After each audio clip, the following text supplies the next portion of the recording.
Hi friends, இன்றைக்கி நான் கோஸ் போண்டா செய்ய போகிறேன். Evening snacks. அதுக்கு ஒரு கப் கடலை மாவு இருந்துச்சு, அதை போட்டுக்கிறேன். சின்ன கப்பு தான், வீட்டில் இருந்த மாவை போட்டுக்கிறேன். அடுத்தது கொஞ்சம் அரிசி மாவு போட்டுக்கிறேன். கடையில் இருந்து வாங்கி வந்த அரிசி மாவு தான்.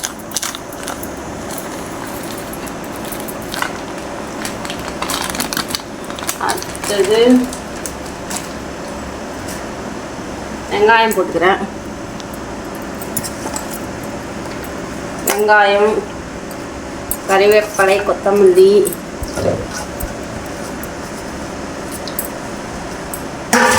அடுத்தது 2 டீஸ்பூன் மிளகாத்தூள் போட்டுக்கிறேன். உப்பு ஏற்கனவே போட்டாச்சு. அடுத்தது ஒரு பிஞ்சு அளவுக்கு சோடா மாவு போட்டு கோஸுக்கு அரிஞ்சு வச்சுட்டேன் பொடியாக. அதை போட்டு பெரட்டணும், அவ்வளோதாங்க. தண்ணி விட்டு கொஞ்சம் கோஸ் போண்டா. இது பத்தலை, வேறு கிணத்துல தான் மாற்றணும். ஹாய் ஃப்ரெண்ட்ஸ், எண்ணெய் காஞ்சிச்சு. கோஸ் போண்டா போட போகிறேன். நல்லா இருக்குங்க கோஸ் போண்டா. ஈவினிங் ஸ்நாக்ஸ்க்கு அருமையாக இருக்குங்க.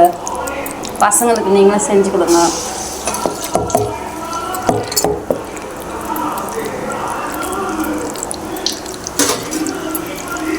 இந்த மாதிரி உருண்டை ஊட்டி போட வேண்டியதான்.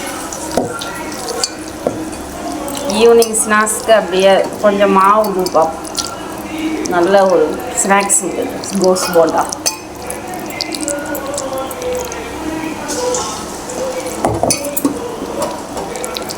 நல்லா வேக விட்டுடுங்க.